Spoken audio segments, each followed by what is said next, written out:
All right, y'all. Here we go. Leading live, talking it up 5204 as we get cranked up here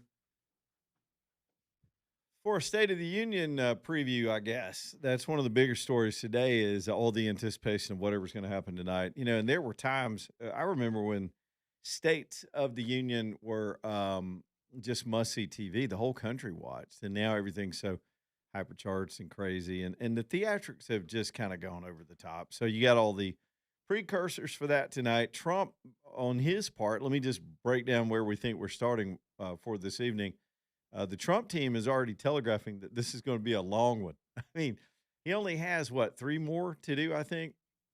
And so he's going to get his time and he's got a lot to talk about. And I know his theme is to focus on the economy, which is probably smart um, for the Republicans to do in the midterms. Now, the optics, of course, are going to be with the men's hockey team showing up. They sent an Air Force plane down to pick them up, and it's painted like Air Force One because all those executive Air Force One missions are use those same planes. I think this is one of the planes that the VP would typically use if there's a VP trip. So they went down and picked up these guys. And the media today has followed all of their moves. They followed them getting on the plane, getting off the plane, arriving at the White House, and now I think the hockey team is at the White House right now, meeting with the president prior to the whole event tonight, which is outstanding. I mean, this forget your politics. We beat Canada, yay, and it's just fun. It's a happy moment. The story of these guys is like a movie script, and we talked a lot about that yesterday. But should be a moment when they get there. There's another thing that Trump has done today too, and he's invited Charlie Kirk, Charlie Kirk's widow, Erica Kirk, to be in attendance tonight. And I think that could be in light of a new hit on her by all these conservative pundits that are on that sort of national level, I guess you would say, are all sniping at each other right now. And a lot of it has to do with this Candace Owens situation. I don't even want to give it time. I mean, she's a ridiculous human being. But I noticed Trump has invited her to be in attendance. And whether she gets pointed out or is just an invitee, I don't know.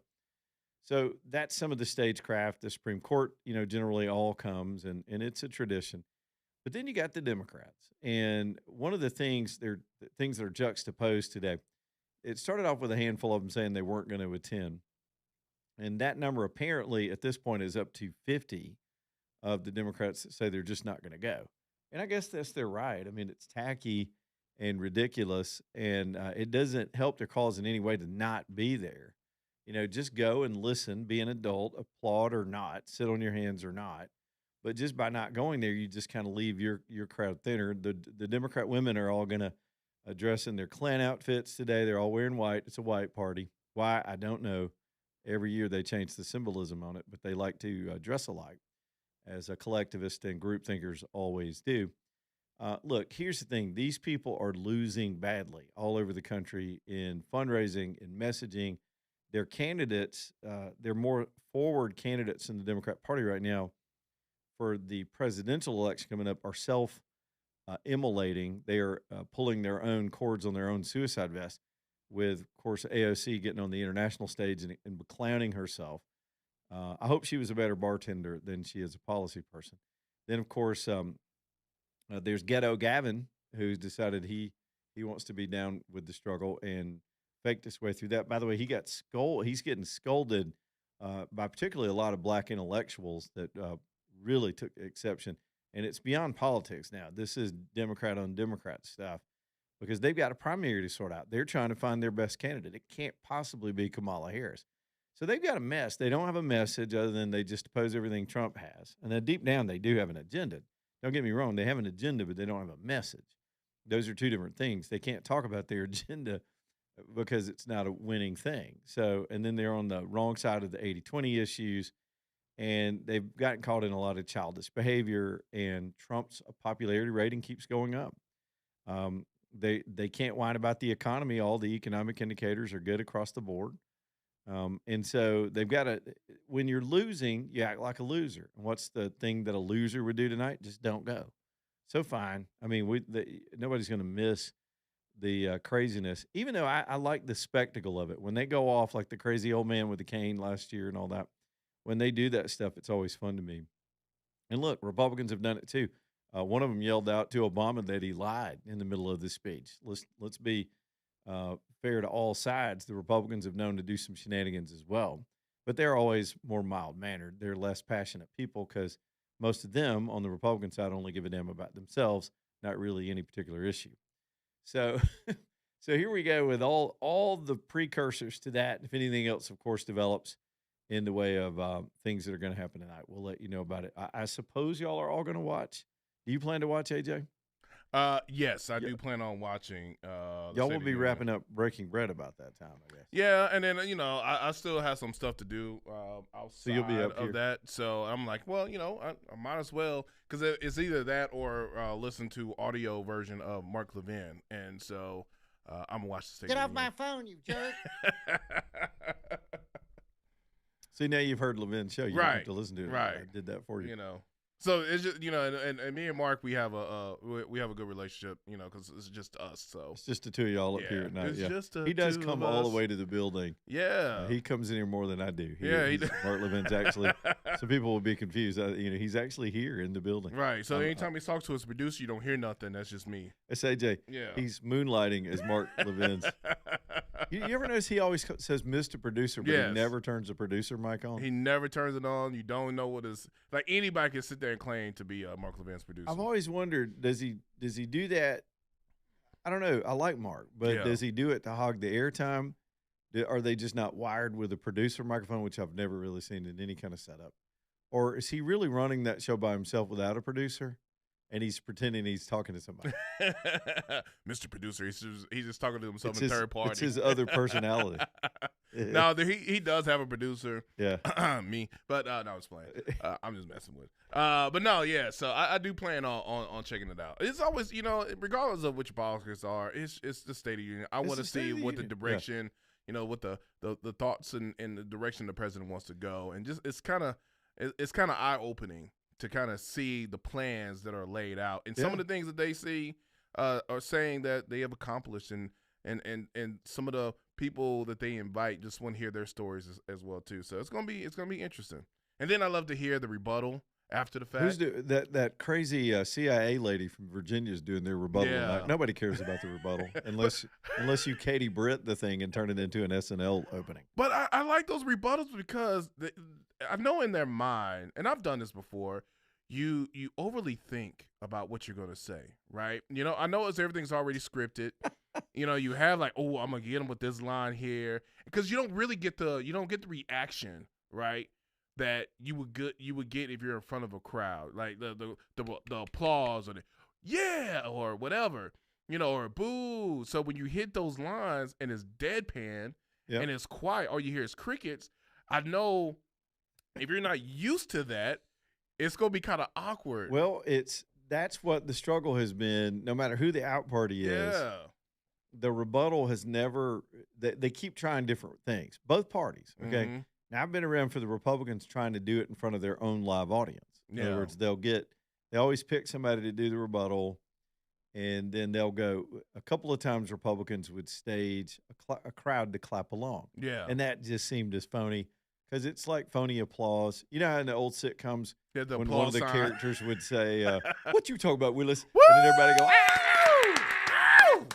Woo! It's exactly what it sounded like, except it sounded more authentic when Gary Coleman did it.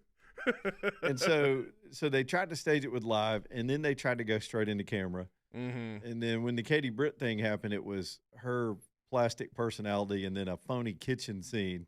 I think that was supposed to be in her actual kitchen, which was just stupid. Yeah, We're going to do it around the kitchen because the rest of America hangs out in their kitchen. right. Right. We're with the people. See, I'm in a kitchen. That's like Gavin Newsom saying, "You know what I mean, homie? I can't read." I mean, Yeah. it's just as pandery. Or what was that? The dude from New York who tried to cook a burger and it was still raw. Oh yeah, that was Schumer, man. Schumer put a piece of cheese on some raw meat and took a picture with it, like Now- he'd given everybody in the neighborhood E. coli. Now, if you and I was able to do the rebuttal, because I think they should have some like real Americans to go out there and do a rebuttal, not some 2-bit politician Right. to rebuttal. Like have us to come up there and then tell us. They say, hey, so what do y'all need to do this rebuttal? Well, one, I need a sound effects machine. I Sure. need like my own button so I can hit.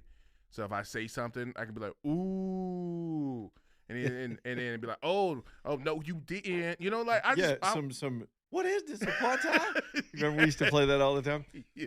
I mean, yeah, they need sound effects. They should do it like a radio show. Exactly. Take some calls. Yeah. You know, if they did it like what we do, because we do what they're trying to do, these are politicians, 4 hours a day. Mm-hmm. And then they can't handle a 20-minute rebuttal, and they still like they're talking to the wall. Yeah. And nobody's watching. Everybody, look, by the time Trump goes 2 hours tonight, I bet he goes 2 hours. What do you want to bet? You want to put some so get the callers to put some wagers up. I bet he goes 2 hours. Yeah. With applause and everything. If they're already telegraphing that the speech is long, and I think the longest at one point, Bill Clinton had the record for the longest one, because it was funny because when he got toward the end, he goes, and in conclusion, and everybody started applauding, and it kind of embarrassed. No, I take that back. That was a Democrat convention speech when he kind of first got on the national stage. He did this long-winded, wore everybody out on the floor, and when he said in conclusion, that was it. But I do think before Trump, Clinton had the record for the longest State of the Union. And here's a prediction I have too for later on. Trump's last State of the Union, what would that be in 2029 at the end? No, I guess he'd do the one in 28, and the new president would do in 29. So in 28, I bet he does a 4-hour State of the Union. Well, like you said, so I just Googled and take for what it is. So like you said, though, in 2000, Bill Clinton's was an hour and 28 minutes. That was the longest. I have this vague memory of that. Yep. And then they said Trump's in 2025 was an hour and 39 minutes. That's what I thought. I thought Trump had broken the old Clinton record. So is he saying he's going to go past that? I'm telling you, he's going 2 hours tonight. He's going 2 hours tonight. And then this dry ball governor who's wrecking Virginia already. She's been there like a month, and everybody's all freaked out about her duplicity. She's probably the worst person they could have picked. And so nobody's watching that tonight. Who's watching that? Yeah.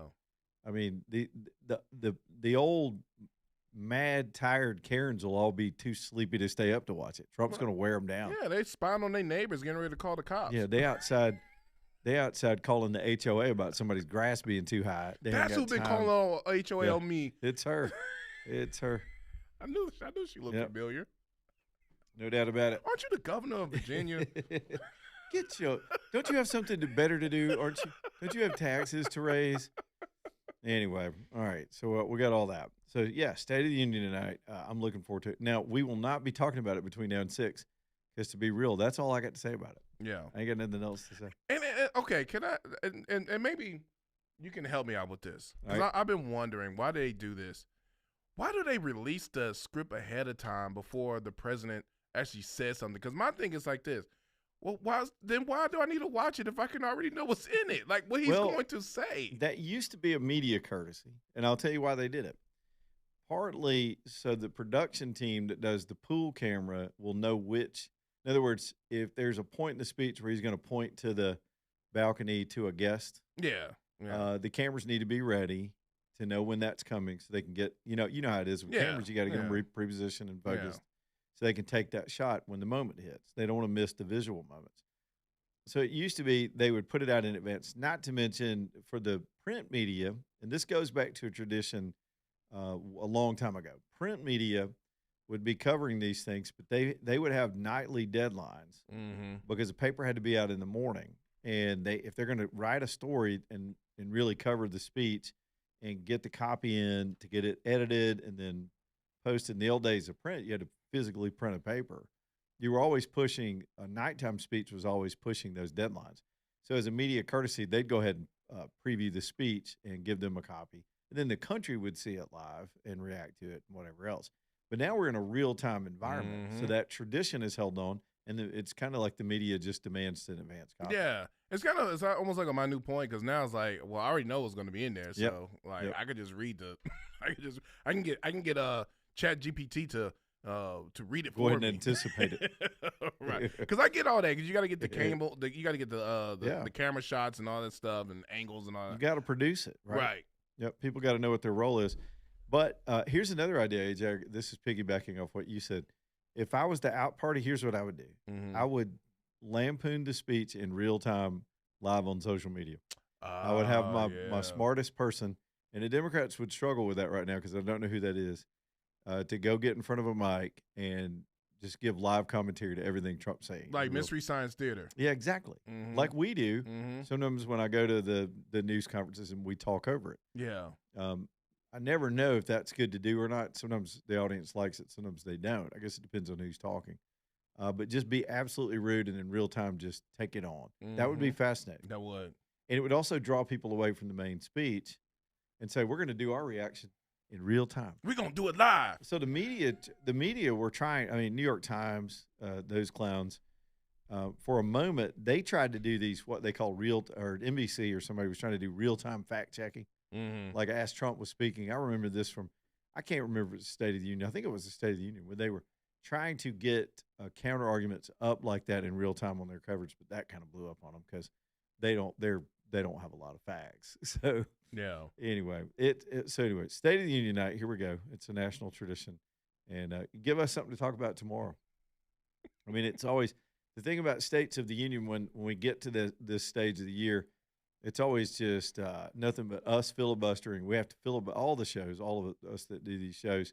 We have to kind of filibuster the day of because you don't know what you're waiting on it to happen, so you're sort of pre gaming. Yeah. But the next day, you've got built-in show content. The next day, oh, I'll Yeah. have stuff to talk about at least the first hour because with Trump in office, especially, stuff's going to go down. All right, we do have other things in the news, other headlines in other areas. I'm going to get to them one at a time. 545-9950 if you want to get in on the show tonight. That is our phone number, and that's how we do it. First up tonight on the old list of sponsors, because we have so many, and I know we appreciate every single one of them. It's how we're here, is Southern Skies Dermatology. I have an appointment with those guys. Let me look at my calendar again. I think it's next week. Yeah, early next week. It's nothing of concern other than I've had some things of concern in the past, and many of you know my mom's story, so I got a family history. So I go more frequently than the average bear. Some of you will go and get a baseline and they'll say, you're good. You don't really have to come back all the time. Some of you are going to have a situation where they're going to see something they're going to have to check out. Some of you, frighteningly, will have something that's dangerous that you never would have known if you hadn't gotten that baseline. So it's different categories. And once you've ever had one of those, you do have to be more diligent to keep those appointments. Bottom line is, no matter who you are, what your history or past is, let's all get checked and do the screening. It's the thing that's the difference in literally life and death for some people as to how quickly you get in there. It's one of the most treatable and really, in a lot of ways, because of that, preventable in terms of the lethality of it. It's preventable if you just get those early checks done, and that's what we're asking you to do. Get that appointment. Southern Skies only does skin cancer. This is a dermatology practice that dials in on that. So they've got the latest technology to spot it, find it, and remove it with Dr. Mario and the Mohs procedure. That's the only way you should have a removal done is with Mohs. Let them explain how that works. It's southernskiesdermatology.com, southernskiesdermatology.com.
All right, y'all. 226 Leland Live, Talk 99.5 as we get on back in here.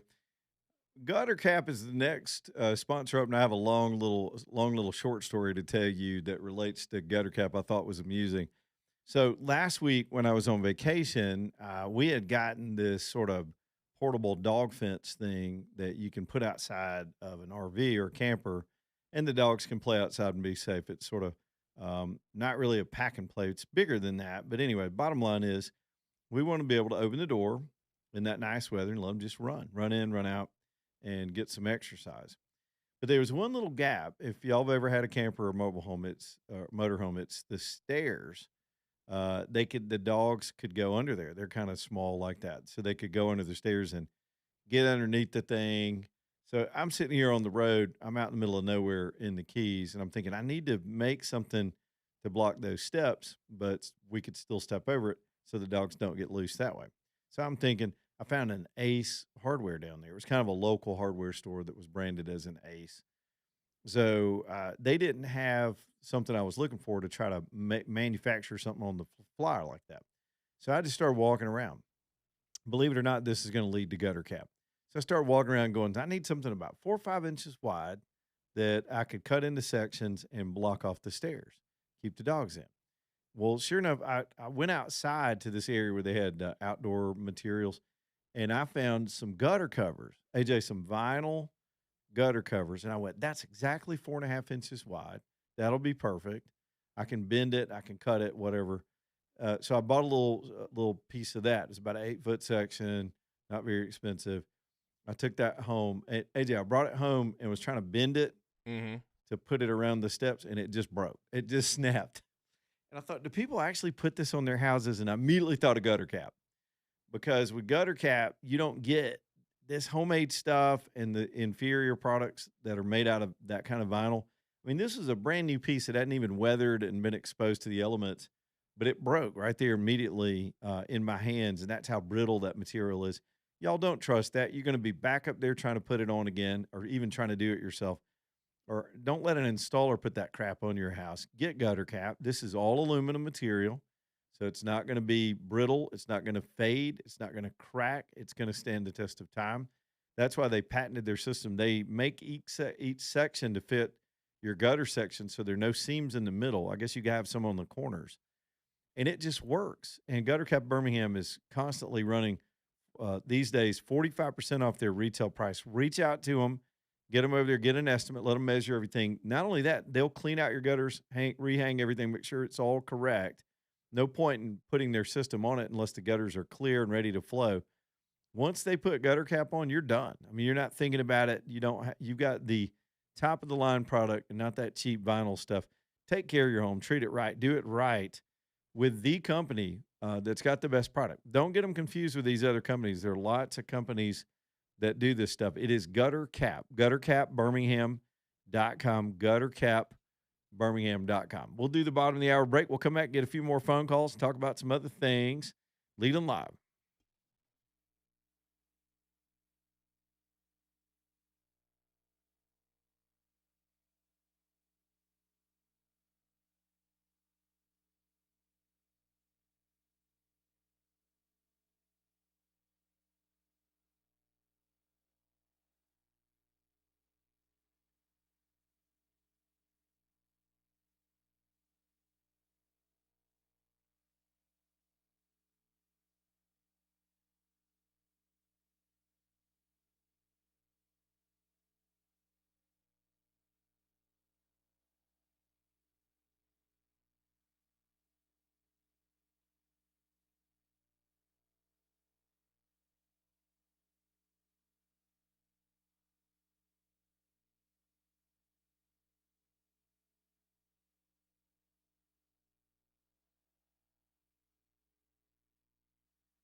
Man, it's 2:35 already. Alabama Dental Associates bringing you the show tonight. Also hitting them this week too. AJ, when's the last time you saw Dr. Brian? Are you overdue? Yeah, I'm way overdue. I'm a little bit overdue because I was supposed to go in February. I always earlier in February, but I'll get in there this week. It'll be good to see everybody. It'll be good to know that my teeth are good to go and clean. I always have pretty good checkups. Um, some of you are dealing with more chronic issues rather than just the X-rays and the cleanings and all the stuff we should do twice a year. And just know with this four dentist practice, they've got all the specialists you could need. They've all got four different specialties, and they've invested heavily in diagnostic equipment to make sure they can handle your situation. And you'll love the expanded hours with those four guys in the practice. It's really more comprehensive and more flexible. They're open as late as 7. I could have gotten an appointment on a Saturday, but I can usually knock those kind of things out early in the day since I work in the afternoons. But some of y'all, it's hard. I know what it's like, man. You're doing the morning hustle, getting the kids off to school. You got to get to work, and then you got to pick them up after work, and it's just a lot. Even to try to get to the dentist Saturday hours, you can't beat that. It's alabamadental.com. Y'all reach out to Dr. Brian and the whole team and let them take good care of you like they take care of us. It's alabamadental.com. All right, let me just get Michael's call in here. If y'all want to call early, that's fine. We're not heavy on the news today. It's an interesting news day, but it's not one of those urgent news days, and we'll be tracking things as we go along. Michael's up next on a cell phone. What's up, Michael? Hey, you guys, great show you have here. I listen to it from Georgia 2 or 3 times a week. Well, thank you, man. Really enjoy you guys' show. What part of Georgia are you in? One of the many, many suburbs of Atlanta is called Gwinnett County. I know Gwinnett quite well. There are about 37 suburbs up there. I get what you're saying. Yes, we have 1.1 million people just in this county alone. So it's amazing. Think of it, one county is probably equivalent to all the Metro Birmingham. Has Gwinnett turned completely into Mexico yet, or is it still kind of Gwinnettish? Well, funny you ask that. It's the 5th most racially diverse county in America when you factor in the various races, Asian, Latino, Black, white. It's like 32 white, 26 Black, 24 Hispanic, or legal ones anyway, and then about 10-11% Amerasian. So it's a very, very, very racially diverse county. In fact, the most racially diverse county north of Miami, south of D.C., which, it's just a fact. Whether you like it or not, that's up to you. But anyway, some great high school football here, by the way. Yeah, exactly. Great. Caleb Downs, you've heard of that name before. Mm-hmm. Okay. Used to play at Alabama. He's a product here. Travis Hunter, the list goes on and on and on. A lot of great high school football players from this area. Hey, what I wanted to talk to you about, have you guys noticed, and I want to bring this up to you, and your more liberal states. Oh, man, did we just lose Michael after holding all that long? Yeah, AJ, did he just fall asleep on the phone sometimes? I guess You ever hung up on somebody like that? You just touch the phone with your face or whatever. Oh, that happens to me a lot. If he calls back, and I hope he is listening, we will put you back at the top, Michael. Sorry that we were just getting wound up, and that may be him right there. Let me go to Fred real quick. Fred, what's up, man? Well, I wish I knew. There's something going on I-20 459 merger. Is backed up like nobody's business on the 459, and 20's a parking lot heading west or heading east. Oh man, give us that marker again. That's always helpful when y'all do that.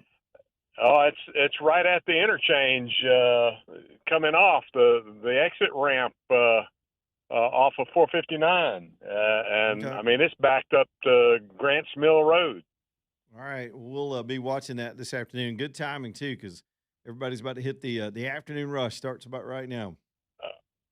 Tell me about it, and you guys keep up the good work. I really appreciate you. All right, thank you there, Fred. Fred, with a heads up on that area of 459. Look out, that can be a bottleneck. Michael is back. Michael, I don't know what happened, but you just suddenly went away. So let's pick up where you left off. Probably my fault. But anyway, what I wanted to ask you guys and see if you've noticed, have you noticed in a lot of your very heavily Democratic states, in Jersey, New York, Illinois, and California come to mind first, have very, very high tax rates, especially corporate rates, okay? And if you've heard recently, the Chicago Bears are leaning toward moving to Indiana, which has become a Republican state, right? Yep. And if you look at the corporate tax rates, the Chicago Bears, who have an annual revenue of about $650 million a year, which is average for the NFL, Yep. they would save between $30 and $40 million by just going across the state line. And for the life of me, why these states don't get it, I don't get it. Public Storage, which is headquartered in California, just announced today they're moving to the Dallas area. Oh yeah. And I don't know. I just wanted your input of this. These very, very, and it's, I don't know if it's coincidental or fact, but your very heavily Democratic states have very high tax rates, and they don't get it. Gavin Newsom, I think, is lost on this. Big time. They're losing corporations each and every year, and I think they're killing themselves by not coming to reality and realizing they're losing a lot of business investment. And I just wanted your input on this. Dude, you have teed me up on a subject that I'm very passionate about. Uh-oh. And it's why, look, it's why we're set up as a country the way we are, is that we're supposed to, we call it 50 different experiments. We've got sovereign states that can do what they want. And right now it's 50 states, and we see what works. And so if your state wants to legalize weed and overtax people, you can see the results of that. Not immediately, but after a few years. You've got folks in Colorado starting to have second thoughts about some of the moves they've made. In other cases, it's not just states, but municipalities that get to raise their own taxes. The Democrats are particular as a party are really terrible at running things. So in this moment, we're sitting here right now where Democrat leadership around the Potomac River in Washington, D.C. is flooding doo-doo into the river. Millions of gallons of raw sewage just being pumped into the Potomac River in D.C. I don't know why these people can't run water systems to save their lives. We had the collapse in Jackson, Mississippi. We've had chaos here in Birmingham for years and corruption that's still being cleaned up. You had the situation in Flint. I'm pretty sure that was mostly Democrat leadership in that town in Flint, Michigan. You got this situation in the Potomac. So you got a lot of infrastructure.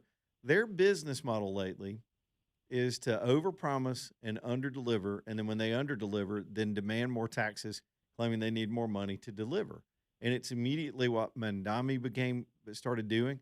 This new governor that's supposed to give the state of the response to the State of the Union tonight, she immediately comes in and starts hiking taxes, even though she was left by Governor Youngkin with a $25 billion surplus or something along those lines.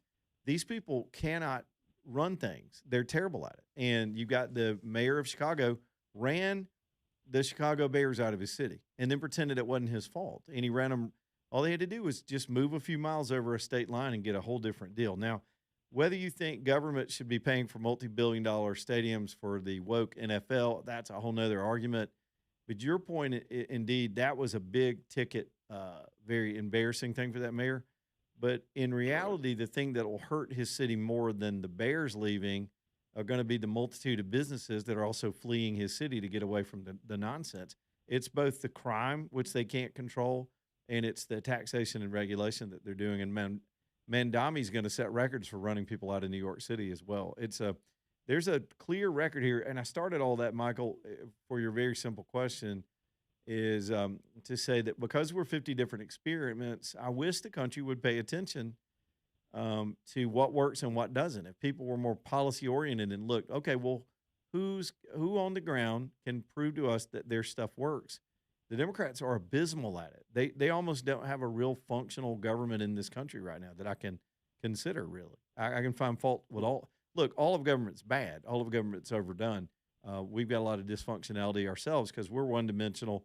And now the Republicans are fighting with themselves, and they seem like a bunch of sellouts. It's a whole nother problem over here. But your point is well taken. If people would pay attention, you'd see the best way to lose jobs, drive up your housing costs, and reduce quality of life are doing the exact things the Democrats are doing all over this country right now.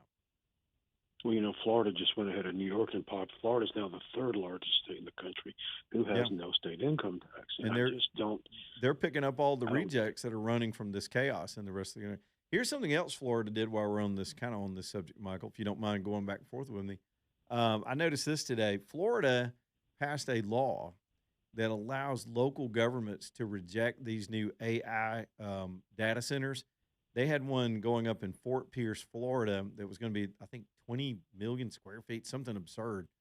And the people that live in Fort Pierce rejected it. We're having similar fights here in Alabama. I don't know where this is happening in Georgia, but that's where DeSantis and the people running that state had the foresight to put that power in the hands of the locals to accept or reject these things, because they don't produce a lot of jobs. They drive up the electricity rates, and they've become the new challenge for governance in the country. And we're having some of it forced on us here in Alabama, where you've got weak leadership in the Bessemer area and parts of Birmingham. But anyway, I got off on a tangent. It's the floor is yours. One very last thing. We're having a governor election coming up in about 7-8 months, and we are a purple state, like Nevada. We are 50-50 Democrat, Republican. The elections are very close. And being the 8th largest state in the country now, a lot of money is spent here, where you even dread watching TV at night, right? So we're having a very hotly contested gubernatorial election coming up this fall. The Republican who's running, who's being backed by Trump, is endorsing the elimination of the state income tax. And I'm sure the Democratic candidates, and they haven't came up with their singular person yet, is in opposition of that. And this is going to be another Trump-Biden result. It's going to be an extremely close election, and it just is what it is here.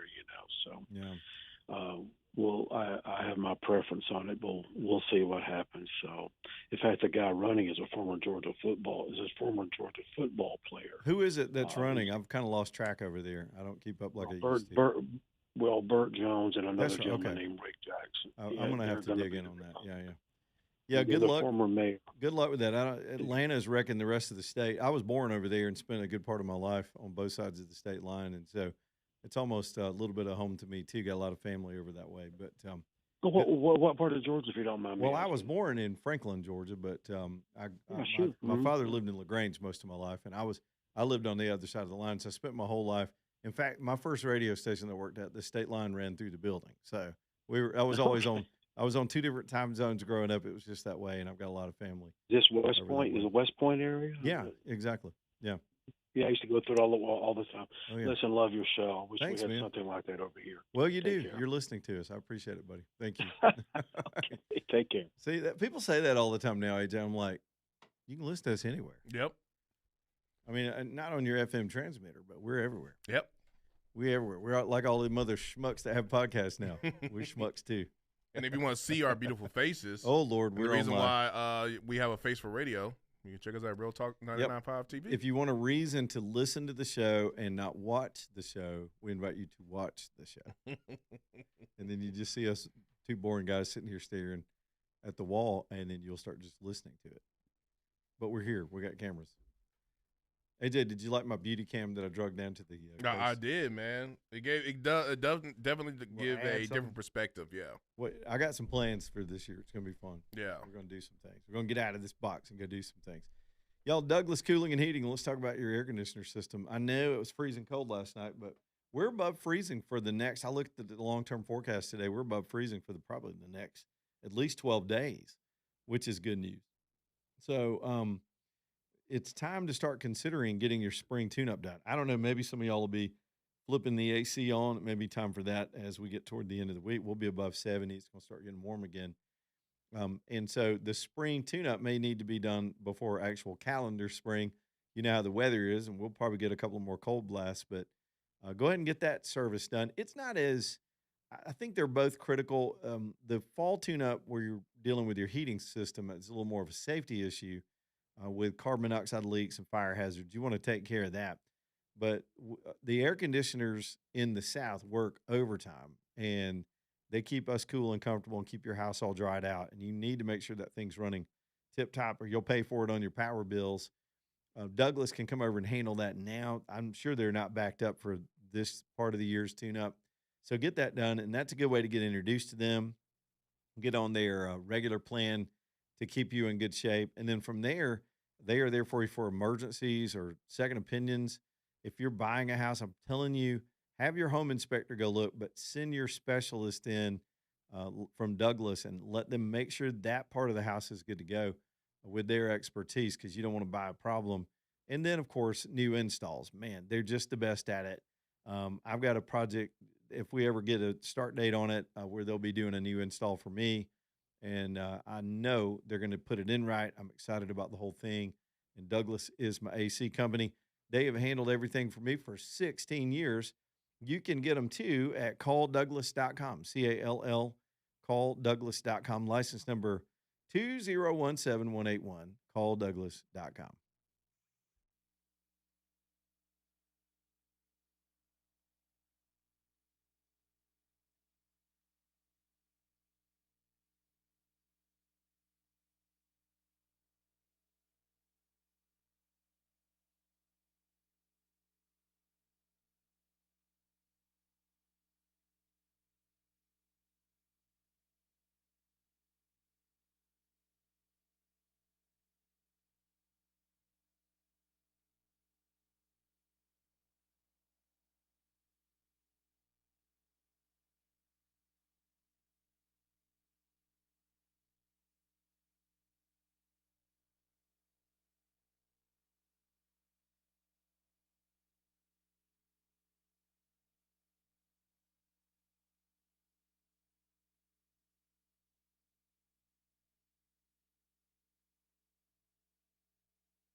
It's 2:54, Leland Live, Talking 995, Alabama Bass next up. We got so many good sponsors that can help you with different parts of your home. And one of those, of course, can be your bathroom. If you've got a setup right now, maybe even on a newer home, but life has changed on you and you need better accessibility to your shower situation. If you've got one of those tub shower combos, it can be life changing to get rid of that step over and in slippery tub and get something that's designed for ease of entry and exit, even while you're in there, slip proof surfaces and uh, all the placement of the fixtures and the shelves and the handles are where you can keep yourself steady and get that done on your own, free and independent. Alabama Bath has a whole specialty division that does nothing but these replacements. And y'all, they are better than the big boys. They get it done in 2 days. Their product is more superior. Their price is better. You don't deal with pressure tactics from corporate America. You're just dealing with good local folks like Mike and John and Dewey and Sandra and Jill and that whole team over there. Let them help you and come give you a free estimate. They'll come all the way to you. But if you want to see one of these build outs, you can go to them too over in Pelham. They got a build out right there in their showroom to show you how good their stuff looks. It's beautiful. It really will improve everything, not only about how you use your space, but how it looks. You'll be proud to let your family or your guests go in there and use the facilities if they need to, if you've got people staying with you for some reason, or for just getting around and not worrying about falling in there. What a nightmare. It's alabamabaths.com. Y'all let them take care of you. We really do trust this local company, 40 plus years in business, alabamabaths.com. Okay, I'm trying to decide where to go. I think I'll start with this Erica Kirk, Candace Owens stuff. I don't even want to give any time to this, but it has been all over social media today. And apparently, and I bring this up only because she's going to be at the State of the Union night, and there's no doubt Trump may make some reference to her in the middle of the speech. That would be Erica Kirk. So for some reason, Candace Owens, who I really used to follow quite a bit, I thought she was one of the sharper thinkers that had come online years ago. But I don't know if she's lost her mind or she's been corrupted or people can drive themselves crazy on social media. I think a lot of her followers had, maybe even some of Charlie Kirk's followers have also gotten paranoid since his assassination. Social media is driving everybody mad. And I'll just tell you personally, I'm using less and less of it in my life. I do enough to keep this show prepped, and I'm pretty much off there. It's not good for you. It's eating away at people's minds and souls by design. There's a big fat trial going on in LA this week. It's about the mind control aspect of all the big platforms. Zuckerberg's had to testify. YouTube was up today. Massive lawsuit out in California. But the point is, I don't know if it drove this Candace Owens mad or if it was a woman scorned. If you believe some of the stories, Owens was just in love with Charlie Kirk. He rejected her when he was in his dating years, and she's had it out for him ever since. And so apparently it could be just, you know how them women get. Did I just say that out loud? Little soap opera action. Mm-hmm. But anyway, the headline is she's produced some either series or phony documentary. Where this woman gets the money to do this, I don't know. She's got a team around her, and it's attacking the widow of a man who was murdered in front of all of us. And it got a massive, vicious response today from others, conservative thinkers, I guess you would call them, influencers, some people like to say, Dan Bongino, Ben Shapiro, all of these people coming out and trashing Candace Owens in language I've never seen when it's conservative on conservative, just calling her straight evil. Y'all can think of that what you will, but it is just maddening that conspiracy theories and pure nonsense can get life like this. And she'll take it. She'll take the publicity. She'll take the criticism because it's clickbait for her product, whatever she's putting out. We're in a car wreck phase of information where that's what gets the attention. You've got to create spectacle, and there is no real substance to any of it. It's driving people crazy. I think on the left, it's the same thing. It's why that kooky kid at 21 gets a shotgun in a gas can thinking he's going to raid Mar-a-Lago, and he winds up dead. It's driving people mad out there. It's just nuts. Meantime, in the Charlie Kirk case, there was a hearing today. The judge made a ruling today in the trial of his assassin that the prosecution team can stay intact. The defense had alleged that some of the prosecutors were biased in bringing the case, I think because one of them had a kid that went to the event where Kirk was shot. Of course, that was rejected. It was absurd. That's what defense lawyers do, though. Their job is to delay everything they can and throw obstacles in front of any prosecution. But the judge made the right call in that case. Everything will move forward. The public will get to see what happened. And it just amazes me how gullible people are to every conspiracy that's out there. All right, top of the hour. Here we go. 3 o'clock, 1819 News. We'll be back in a minute. And then we will take up, believe it or not, the Nancy Guthrie case. Some new turns today in the news. Details on that in a minute. Here we go.